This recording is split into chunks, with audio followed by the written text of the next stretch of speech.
Okay, join me as we explore the most captivating moments from my interviews over the last 3.5 years. I've had the privilege of speaking with some incredible people about their experiences with UFOs and UAPs. This compilation features some top highlights, including discussions with military insiders, pilots, and researchers who have witnessed and studied UFOs and UAPs, some for decades. If you're curious about what's really out there, stay tuned and consider subscribing.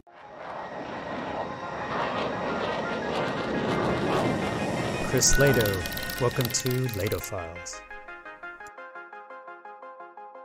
And that's one thing I just want to say is I spoke to Gary Nolan, and he mentioned on my interview with him that we were going to start seeing language being brought in about whistleblowers, immunity, whatever you want to call it. And within 2 weeks, what did we see? We saw language. So, you know, what he says, you have to kind of take it, you know.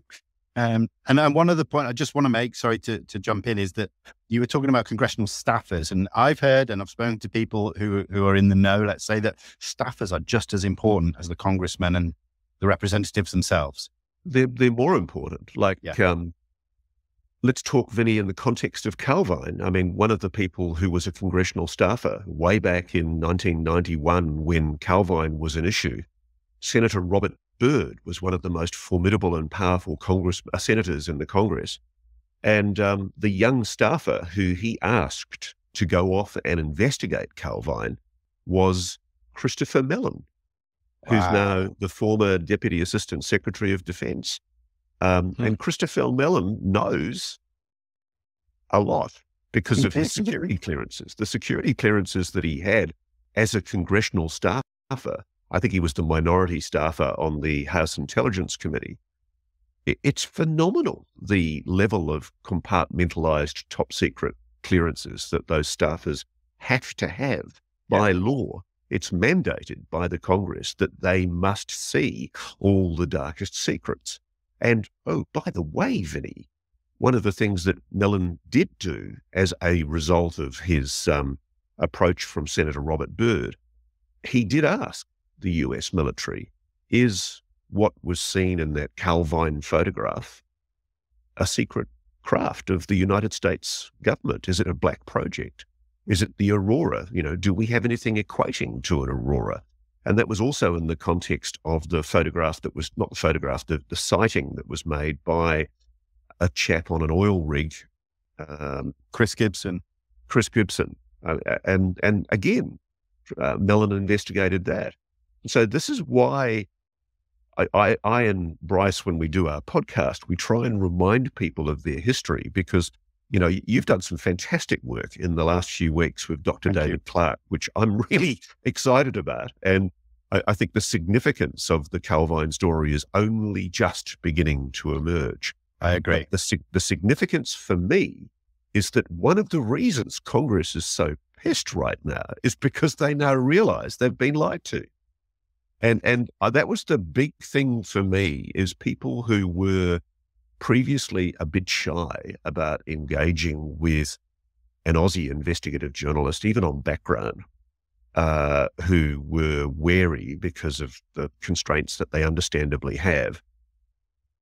The thing that I found the most heartening takeaway was that they are now steely in their resolve. And they know things that they can't talk to me about. And they're not, you know, by the way, they're not breaching their national security oath by revealing it to me. But what they are showing is a resolve. And the thing that I find heartening is, you know, as you probably divined from my book and my commentary since the book was published, I have spoken to people who purport to have knowledge of a secret program inside the US government that is allegedly trying to reverse engineer non-human technology. Now, I've never known quite whether or not to take it seriously, because every journo always thinks, is there a possibility that this could be disinformation? You know, is this just an attempt by the United States to fire a whiff of grape shot across the Russian and Chinese bows, you know, by suggesting that they've got more up their sleeve than they're publicly admitting? But having now spoken to a number of my sources in person in different American cities and parts of the world, I'm really interested and happy that there is a determined effort going on behind the scenes to get witnesses before the Congress to testify. And the most important thing, as Gary acknowledged to you guys, is the fact that it was vitally important to get legislation in place and ready, which would protect these witnesses. And I'm pretty confident that's going to happen. You know, that the House of Reps has already passed one chunk of it, which is the protection of people to make sure that they can come forward without losing their jobs. But there's also a vast suite of other bits of legislation that are going to be coming through from the House of Reps into the Senate, which will go into the 2023 appropriations, which probably won't be passed, I suspect, until like last year, December. And so it's more likely than not that the really big witnesses won't be sitting down in the Congress until early next year. But boy, am I excited at the prospect of seeing these people testify. If what they've told me and if what I understand they've told congressional staffers is put into the public domain or even privately in a committee hearing, it'll leak. There's no way it won't leak. It's exciting. We're in very, very interesting times. So yeah, you called it epistemological shock. Epistemological. How do you say that? Epistemological. Yeah, it's called epistemology. So epistemological shock. And epistemological shock. Yeah, that's a shock to your very being and worldview. You know, if so John Mack coined that phrase because he studied this. He was a Harvard professor who studied this, and he was actually investigated by Harvard for doing so. So it wasn't, and he did this in the 80s. And so it wasn't, by the time I did it, I didn't think that it was going to be a problem, but I did have pushback. So I went to this conference, I gave my presentation. Everyone was silent. Nobody spoke. And I was like, this can't be good. And afterwards, I actually had people tell me that I had been fooled. They said, these people were fooling you. They don't exist. These people are not real. And I'm like, no. I know who this is. I couldn't tell them at the time who they were because Gary didn't want to be known as the guy who studies UFOs. He was also a very successful academic. So, but I knew that it was real. And so it was a wake-up call to me about my field, about academia especially, that they're not prepared to do anything innovative or they're not. They're like, no. They stay in their corner of the, where they're supposed, what they've learned at grad school, that's it. And it was depressing to me. And I said, I'm still going to study this because this is happening. And I had to go to different fields. So I went to the fields of technology, media studies, where people had, their minds were a lot more open. And so I started to work with people in different fields. Because they were actually working on the topic in various new capacities, like with technology and things like that, because we're dealing with technology, right? And since we are, they're better equipped to figure this out or to think through these kinds of questions. So that's really the direction that I took with the work. But yeah, I did. I got, and that informed me. That informed the negative feedback I got. Because, once the government then said, in 2021, these things exist, and now they're actually, I don't know if you saw the latest patch of our military, it's not the Air Force, but it's intelligence, air intelligence, and they have a UFO on there. No. You've got to see that. Yeah. It's great. And so, it's out now. And so I can honestly look at my colleagues in the face and say, I'm not, but seriously, come on, So No, I'm very happy to hear that. I have videos talking about academia, being stale and not willing to listen. And so it's really sad. Yeah. What was your epistemological shock event? Was it a book or a particular event? It was. It was this, it happened over a weekend, and it was a very destabilizing experience for me because I was, I had been studying religion my whole life, and I only studied it from the perspective of history. I didn't study it as if it were real. Okay, that's another thing. That's in my field, we study things academically. We don't study them. We don't advocate religion. And we don't, we're not necessarily believers, or we could be, but the way we study religion is that it's something that is a cultural, it's a cultural development, and we study it as belief systems. So, and they're powerful. Religions are powerful. So that's how I studied it. I studied this as from a distance my whole life. And then when I went to the conference and I had read Abduction, John Mack's books, and I'd also read my colleague's book, Authors of the Impossible, which has a great chapter on Jacques Vallée. And so I started to read some of Jacques Vallée's work during the weekend, and I just voraciously consumed these books during the weekend. And I also, I attended this conference, and I recognized that there was something absolutely real happening. I didn't know what it was, but I did know that it's been around for a long time. And so that was destabilizing to me. That feeling lasted the whole year, really. I mean, it just shook me. And then I was actually working on The Conjuring as a consultant. The Conjuring franchise is the movie. And so I was working with these screenwriters, and they were, they wanted to know what I was doing, because they can see that there had been a huge shift in just, I guess you could say, my attitude or something. I became pretty serious after that. I was, before I was, haha, this and that, laughing a lot. And after this, I was like, wow. And they wanted to know, what's going on. And I told them, I said, I'm doing this research, and it's pretty weird. Well, because I hadn't thought of it really until I read that in your book, is the epistemological shock that it's can be a book or an event or a video even. Because for me, it was watching Commander David Fravor. Yes. It was actually on the Lex Friedman, interview. I saw it. Podcast. Yeah. Although he was on other ones too, I didn't see his other. It was specifically that one I saw it, and that really shook me, because it was, he spoke everything that I understood, all the words he uses.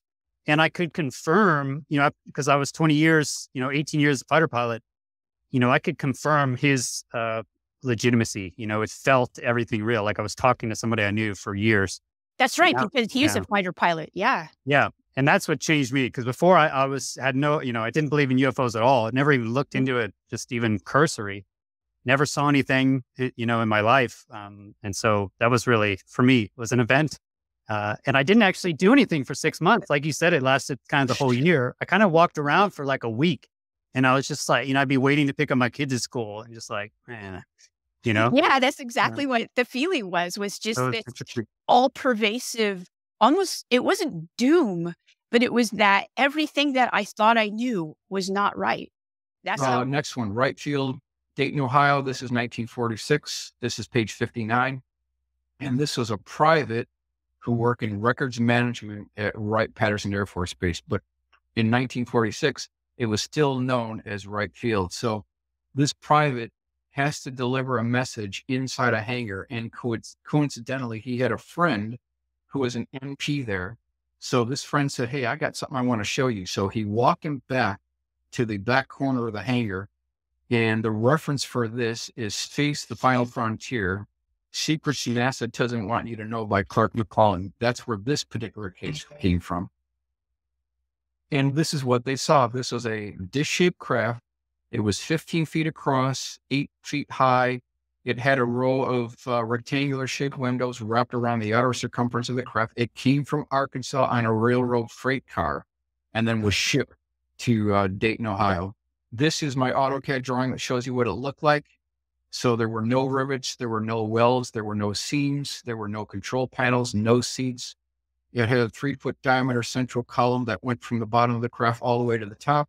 And then if you look at this red dot here on this window, that is the attempted point of entry. And what they were doing is they were using a diamond tip drill bit to breach not only the hull of the craft, but the windows itself. And they failed.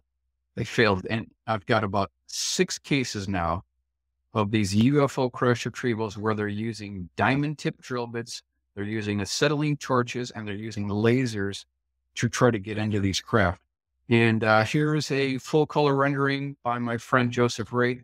Kind of give you a real good look at what this thing looks like inside. And then we peel back the skin on the upper right detail that shows you this central column here. This thing was devoid of any seats at all, and they couldn't get inside. Here's the first color rendering that I put together. And here's the drawing by Rudy. And he said that according to the witness report, there was a tarp off to the right of the craft, and then there was an electric drill with diamond tip drill bits. And I just think that's so interesting is our government was desperate to get inside these craft.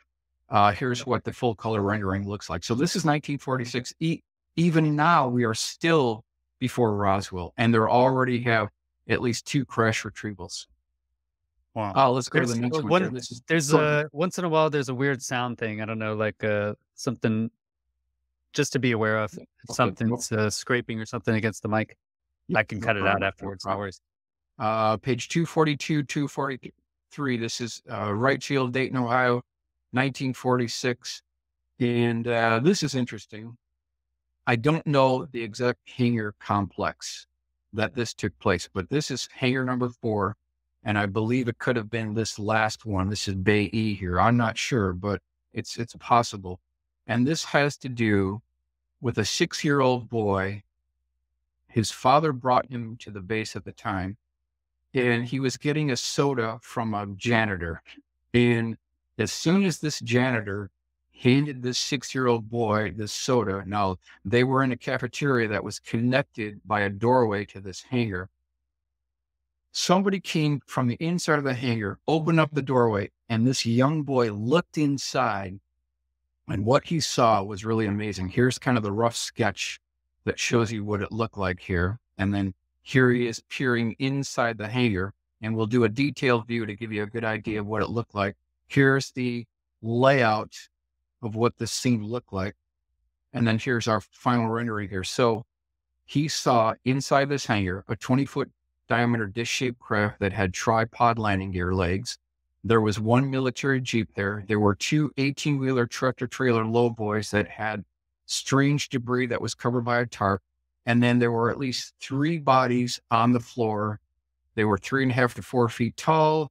They had elongated arms, oversized head, oversized eyes. And he saw this. He saw all this. And this is something that was imprinted in his mind for decades later. And eventually he got in contact with one of Leonard's assistants and brought the story out. So we have his testimony. And again, this is still before Roswell. So just prior to that, I looked over, I'm in the passenger seat. You know, nothing's been said so far between Michael and I as we've gone to the set 4. It just never happened right off the rip like that. So it was kind of strange to get that. But I looked over to my right, and I'm facing north, and I'm in the center of a clock, and I look at 4 o'clock. 4 o'clock's over here to my right. I don't know how it looks to you, but I looked about 4 o'clock, and there was a pulsation coming from the ground miles away. And it was like a dull orange. It wasn't red, but it was a dull orange. And it was just pulsating, and it was a long ways away. And that's it. So we got to Highway 79, and we turned right. So when we did that, it came from the 4 o'clock position up to about the 1 o'clock position. As soon as it did that, it got brighter. And I told Michael Johnson, I said, man, that's that object. I'm telling you. His reply was, man, you're crazy, whatever. Whatever. Now, he said that. I said a couple of times, he said, whatever. And so I said, I'm telling you, that's that craft. So then it got real quiet, you know. And there's only 1 stop sign and 1 stoplight in Newell, South Dakota. And they're both on Highway 79 on your way to Sturgis from north. And so we pull up to the stop sign, and that road is called Orman Road. You can Google it. And took a right there and went down about 1.5 miles. And then the road, hardtop road, dropped back off the clay. But yet it doglegs to the left. And just beyond that, there's November 5. Well, when we turned that corner, I could see it, and then till its total size. When we turned that corner, it was the most unbelievable size object I've ever seen in my life in the sky. sitting about 10 feet above that blast door. And no noise, no sound, noise, whatever you want to call it, nothing, just sitting there in total charge of whatever it wanted to be in charge of.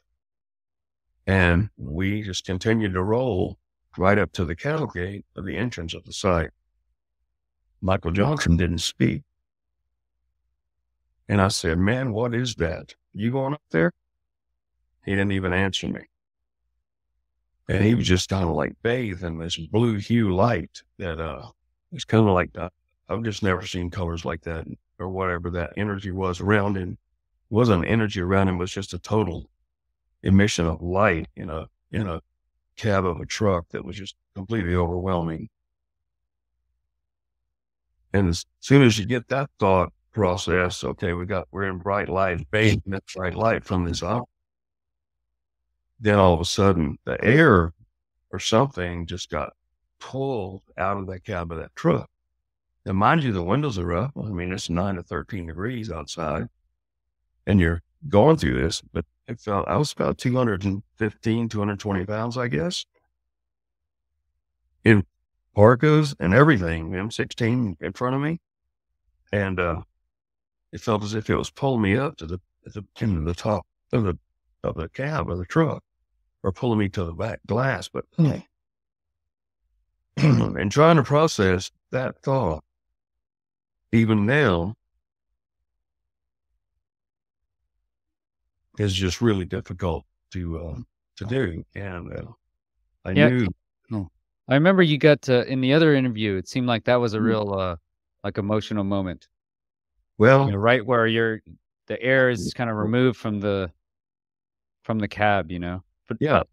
Why that though? Why not when you drove up and you see this giant object? I don't know. It seems like that should have been shocking, right away. Well, it was. I mean, you just have to remember, you travel 45 miles an hour, and you're looking at this thing, and you pull up to where you're supposed to be. You've done it 100 times at other missile sites all over the place, including November. I mean, I worked all over the 66, 67, 68. You do the same thing every time, is what I'm saying. But this particular time, and just as soon as the wheel stopped, intense, just blowing up light to just having the air pulled away from you.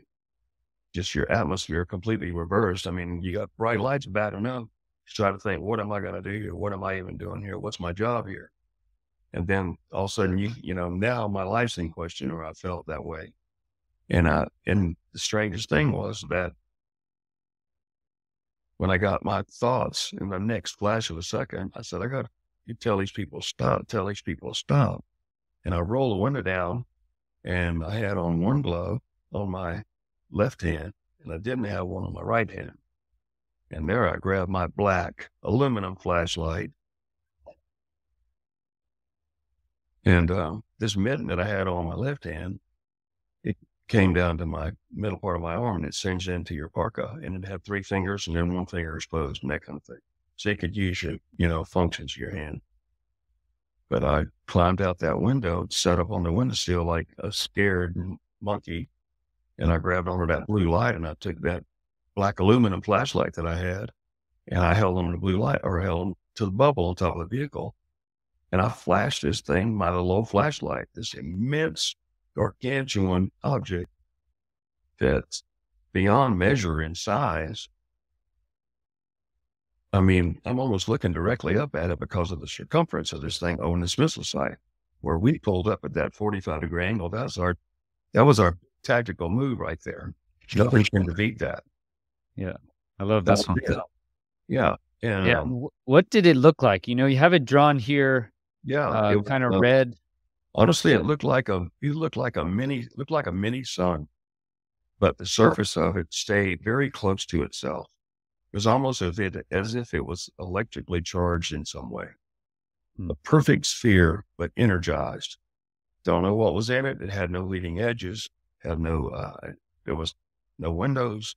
There was no thrust channels. Anything that I could see like that.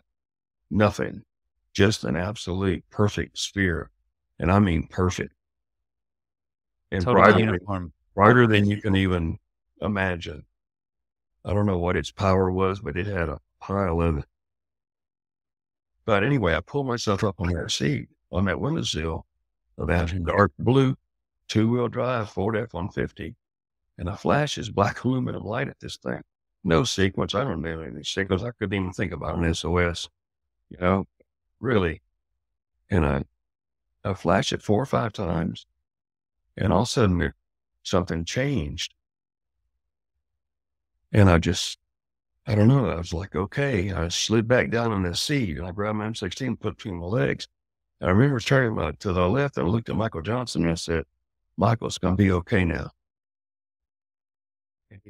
Yeah. So let's move on to that second case you talked about. So 2004, you see these 3 entities. I guess just go through it, I guess. What did you see? Put yourself back in the cockpit. We had departed Japan, and as we were traveling to Honolulu, it was approximately 5:30 in the morning local time. And by local time, we were crossing several time zones. So in that particular time zone or area, it was about 5:30 a.m. And there was a fine sliver of light blue across the horizon. And we're just sitting there. Then we had a flight engineer on the aircraft I was flying at the time. And we actually had 2 captains on board. He's still a good friend of mine, and he has also gone on record as seeing this.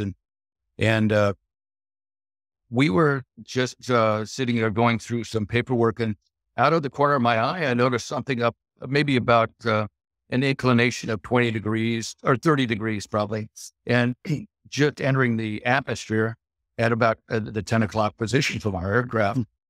Any range? Do you know how far away? Or I couldn't tell, because in order to know how far something is, you kind of have to be able to tell what size it is first. Yeah, and what it is. Yeah. Yeah. So it's very difficult. And this is the one thing people always ask, how far away was it? How big was it? It's very difficult to say. I can say they were very large in order to be reflecting the light and for us to see it like that. And at the inclination it was reflecting off the sun that's not even over the horizon yet. So there were very large anomalies. And again, I hate to say it, but they were just typical disc-shaped type of anomalies. And as they came into the atmosphere, they were reflecting the sunlight. Now, someone brought up a good point to me once and said, well, do you think that could have been some type of anti-gravity field that was just absorbing or reflecting the sunlight? And that is very possible. Because any type of technology that accelerated the way it did over the horizon, unless it did to have some type of anti-gravity technology or was completely electronic, it wouldn't have been able to survive that type of acceleration. Again, so yes, you see these 3 things. Sorry. So you see the blue sliver out of the corner of your eye, about 10 o'clock position. You see a formation of 3 of them. Did it stay in the same formation? Was it as they entered the atmosphere, they were in a triangular formation. They came in and they stopped, and that's where the sun was reflecting on them. And they kind of turned. They pivoted somewhat slowly, and then they sat there for about 10 seconds, and then just instantaneous acceleration gone over the horizon. Yeah, you could see it move. Them. Yeah, you could watch them go over the horizon. And it still actually gives me, this was back in 2004, and it still makes the hair go up on the back of my neck. And everyone says, well, were you scared? And no, but what I did, I felt privileged to have actually seen that, because up to that point in time in my career, I was pretty much a skeptic. I said, look, I've been flying at that point for 35 years and never seen anything I couldn't explain in one way or another. Well, I couldn't quite explain that. It was something that really changed my outlook on things and also made me look outside a little bit more. And what about the other crew members? What was their take on it?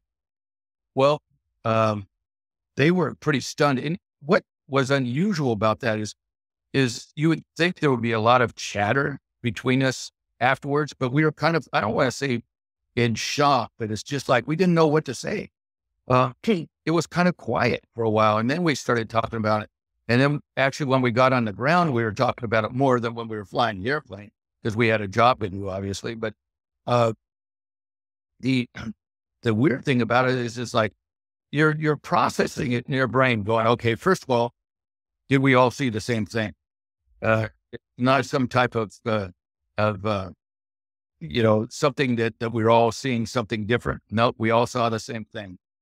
And then on top of that, is it something that you feel would be something we wouldn't have technologically at this point as the worldly humans, if you want to call it that? And we all said, yeah, I'm back in 2004. I didn't even have an iPhone to record it back then.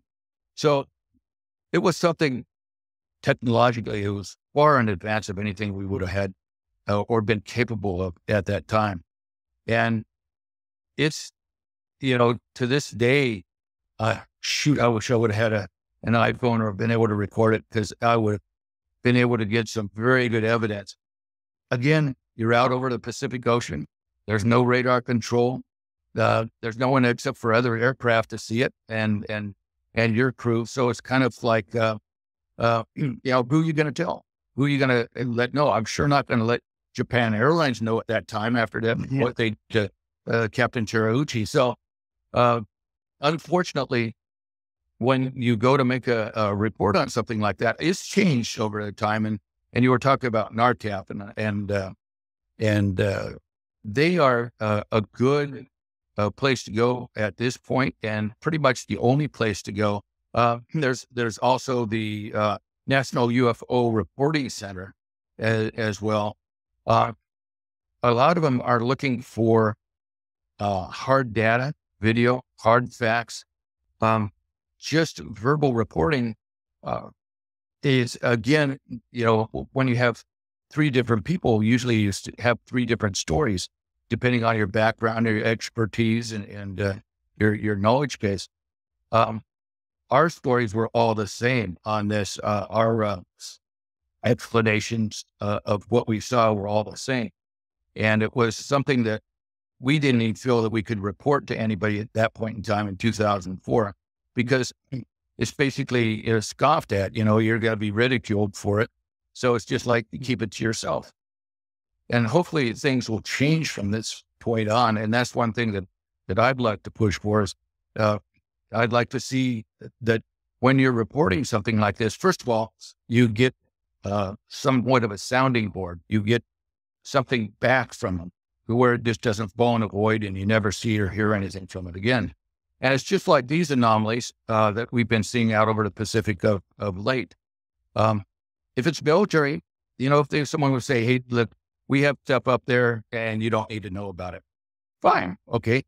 We can go on our way and be happy and merry about it and not have to worry too much. But if it's something that the military says, no, it's not ours, then that's when we get to the is it actually controlled? Is it something that's going to be, since it isn't, or it doesn't appear to be in the Earth's atmosphere, at this point in time, it doesn't appear to be a hazard to aviation.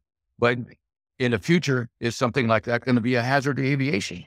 Is it going to be something where we need to be concerned as pilots? Because the increase of air traffic and especially out over the Pacific these days is just phenomenal. You're out there and it's just like a freeway of aircraft. So from the safety standpoint of it, is this something we need to be concerned about? Or is this something that the military can just say, hey, look, now that's us, go on your way? No, I've always maintained that there was another witness. Yes, there definitely was another witness. Actually, there were many witnesses. The tower operator, been in contact with him recently. He initiated actually. And then, okay, we'll come down in just a minute. Sorry. And he has told me, in certain terms, he saw the beams of light coming down in the weapons storage area. And the crew on the ground, the security personnel on the ground, didn't see the beams there. He then subsequently denied that he'd said that to me, which is bizarre. But when we talk about a rumor, it's good to have a name. Well, one of the people that I interviewed that came forward during my investigation was an airman called Steve Longero. And he had arrived at the base in early December, and he had just been put on shift, and he has confirmed that he was walking around with an experienced airman inside the RAF Bentwaters weapons storage area when he saw a UFO, when they saw a UFO, that then shone beam down into the nuclear weapons storage bunkers. It was like a thick beam that was scanning the whole WSA, like it was looking for something. And then proceeded to do what you can only describe, as he described, as a scan. And it went down the entire length, 200-300 meters of the bunkers, like doing a scan search of what is underground, what are you got under there. And I think the relevance of that is Colonel Holt had told me on a couple of occasions that there were more nuclear weapons held underground at RAF Bentwaters than anywhere else in Europe. Now, it was a nuclear base, but it was the amount of ordnance. And it speculates that far more of a stockpile of nuclear weapons was hidden illegally. Hence why nobody will ever admit this, because it would be an international break all the armament agreement. So it's obviously a sensitive subject.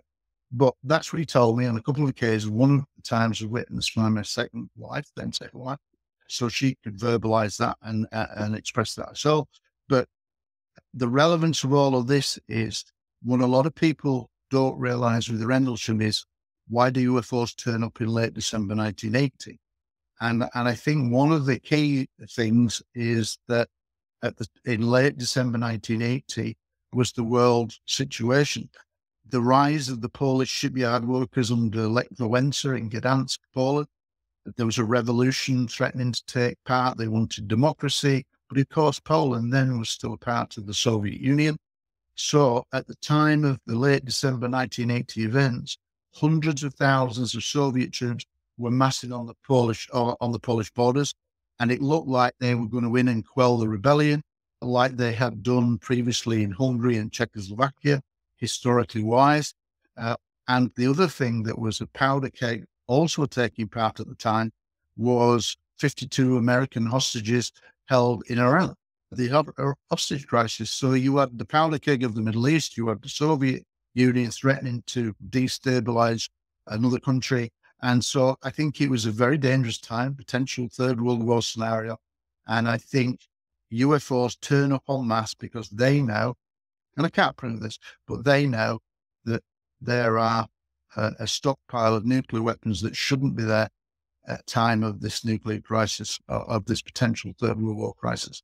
So that's my personal take as to why they turn up. But talking about what we're going to do, and just about that time, I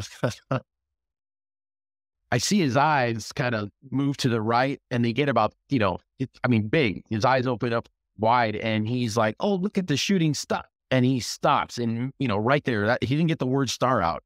And I'm looking at him going, what the hell's wrong with his kid? What's he looking at? And he's not a kid. The guy did 20 years as an F-15, I think, pilot in the Air Force. So he did a full 20. Experienced guy as well. Anyway, so I'm looking at him going, what's he looking at, And I turned, and I look over my shoulder, kind of, his eyes were telegraphing where he was looking. I look over my left shoulder, and all of a sudden I looked up at probably about a 30-degree angle. It's like right there, man. It had to have been a few thousand feet away from us. And I was like, oh my God, it's another aircraft. And, he's got a vector and he's turning into us, and my heart's racing because I had an RA a few months prior on the East Coast of Florida. And those things will get your heart pumping. Even right now, my heart's starting to elevate. What's an RA? I'm sorry. Resolution advisory. Basically, the traffic alert and collision avoidance systems on our airplanes will deconflict you. And if you're within 45 seconds to a minute of imminent collision, you'll get a caution. Proximity traffic, then it goes to yellow caution, and then a red 8. Do something, and it's telling you what to do. It screams at you.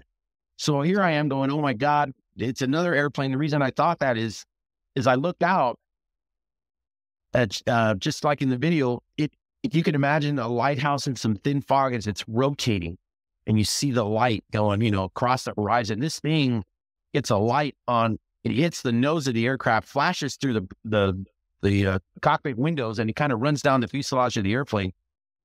And at this point, I dropped whatever it was I was eating. I grabbed the throttles, I grabbed the yoke, and I'm getting ready to disconnect them. I'm looking down at my instruments. I'm looking for, commands of to descend.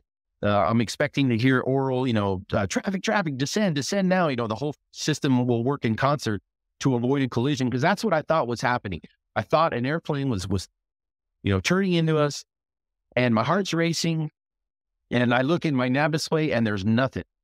I mean, nothing. And I'm like, what? And so I take the range down to minimum, which is, you go to minimum, it's like the whole entire screen is 5 miles, and it puts us in the center, obviously, every time. It's just the range changes, and there's nothing there, and we'll even get commands in the HUD, and there's nothing in the HUD, and my heart's racing, and I'm like, look at this clown, he's turning into us. And I remember saying that to him, and I said, turn out the thunderstorm light, because I didn't know what the hell was going on. And so he turns the light off, and I'm still on, because I didn't want to touch anything else other than the yoke and the throttles, man. That's it. Because So Erik, you mentioned you're talking to your co-pilot here, and you had the thunderstorm lights full up. So yes, this is the full lighting, basically. Is this thunderstorm lights up or down? No, right here, the lights off, and the lighting that's in the cockpit are the instrumentation only. So this would be your classic night flying. However, I don't fly with them this bright. They're kind of dumbed down. Yeah, that's then, because you're able to see this light, or the co-pilot does first. It must have been really bright. Is my yes. Yes, you're eating your dinner, right? So you're in the cockpit, and me, night vision goggles. We would fly with night vision goggles, but it would take about 20 minutes before my night vision would get accustomed, to land. You have to do it 5 minutes before you got to remove your night vision goggles. But you guys, your night vision's totally blown at this point. I'm guessing once you turn up that thunderstorm lights, and then you have the lights on, I guess. Yeah, it's going to take, and even the instrumentation, it takes a few minutes for the light emitting diodes that receive the ambient lighting to make the self adjustments. Now you can override it to make it go quicker, but usually we'll give it a few minutes for that process to complete. But it's the same thing with the rods and codes in your eyes. It's going to take a little while. If you really, it's not very quick. Yeah. So I guess when the co-pilot, when you see his eyes light up, when he kind of looks off to the side and his eyes light up, it must have been bright, I guess. And you say it's right there. It must have been very bright. Yeah, it was, if you probably stared at it for longer than a few seconds, you would probably have a burn in your retina for a little while, kind of like looking at the sun for a little bit and then turning away. It was extremely bright, which is, and then it's moving, and I was like, oh my God, we're going to have an imminent collision. And so up to this point, I'm thinking this is another aircraft, and there was no excitement other than, oh my God, look at this clown, he's turning into us. Is this guy for real? I think I said that. And then, a few minutes go by, and the orb kind of backs off a little bit, distance wise. And then it kind of starts sliding aft real slow, almost like a lead change, like we used to do in when we used to fly what we called cell formation. You pass the lead to the next guy. And so the flight lead is going to, pull his power and slowly slide back and let the other guy take in, and move into position. That's kind of the movement this thing was doing. And then it parked itself off our left wingtip. And it was about that time. It took me like about 3 minutes to get to my senses. Like, am I looking at what I think I'm looking at? And at that point, I'm like, okay, I need to paint this guy radar. Is this real? And he was out of it. I waited too long. Again, I thought it was an airplane, and he was out of my cone. We've got about 170-degree cone in front of the airplane where the radar can look out. I mean, it's a pretty wide cone. And he was out of that because now he was at my 9 to 8 o'clock. And I'm like, and I was told from some of the people that interviewed me over, because I've done several interviews, that this plasma ball of light, whatever, that somehow they're able even to foil radar. And all I said was, well, that's probably true. I wouldn't know because this is my first experience with it, but I would have liked the opportunity to paint this guy, because even with a color weather radar, I can paint other airplanes. other airplanes. That's how good the radar is on this airplane. Oh, excellent. Okay, yeah. But it was too late. Yeah, he was out of my field of view at that point. And because like I said, I was waiting for this TCAS to scream at me to descend and, decelerate and turn away from whatever the imminent collision that we were about to have. But it never happened. It never screamed. It never talked. We never had the visual cues either. And at that point, I'm getting excited. I'm thinking, am I looking at what I think I'm looking at? Where's my camera? So I dive into my bag and I pull out my Samsung 9S I had at the time. Fantastic camera on that phone. And I started rolling the video. And that was the long video I had, the initial one. And I explained to people, they're like, yeah, you sent us all your clips and video stills and clips. He goes, what's going on there? And I said, yeah. Let me explain. I initially shot a video that was almost 5 minutes long. And then we lost this thing in the weather. So we thought it was gone. So I stopped recording. And we're looking at the video and oh, that was another thing. So we're looking at the video, the replay, and we're seeing features. And we're like, look at this. Look, this is awesome. Because up until that point, with your naked eye, it just was bright, dim. And it was very cyclic. It didn't waver. And that's all you could see. But as I was holding the camera every now and then, that was the other thing too, that the camera kind of moves. That wasn't turbulence. I mean, we were in pretty smooth air. It was me, every now and then looking with my eyeball. And I would, I was moving the camera. This thing was part, Chris. It was solid. It was like in formation with us. How accurate do you think this was, this History Channel simulation here they did? It was fairly accurate because it, like I said, the first 3 minutes, the thing stopped. My first officer again saw the whole thing. He thought it was a shooting star, except it didn't keep going or it didn't pop, and explode. It just whacked and it just stopped right there. Then I turned around, saw it, and this thing, I guess, popped out of hyperspace or, another dimension, whatever. I don't think it knew we were there either. And that's why it rotated, because you couldn't distinguish the front or the aft of this vehicle. Whatever it was, it was just a bright ball of light. Bright, dim. It wasn't until I'm looking through the lens of the camera as I'm filming it or when I replay it that we start to see a teardrop shape. And that's kind of what I was saying in that video. Look, it's a teardrop as I'm looking through my camera. And then I'm looking with my eyeballs again, and I don't see that with my eyeballs. You just didn't see it. It was bright, dim. So the camera on this thing was amazing. Yeah, this was a very interesting sighting. And this one actually stayed with me for a long time. To give you some background information, this was during a flight from Amsterdam to Malaga in the southern part of Spain, just after sunset. So as you can see, the sun is already below the horizon and the clouds below give a nice contrast. So we were flying with a 737 at 41,000 feet, which is relatively high. There's not much other commercial traffic flying at those altitudes or much higher.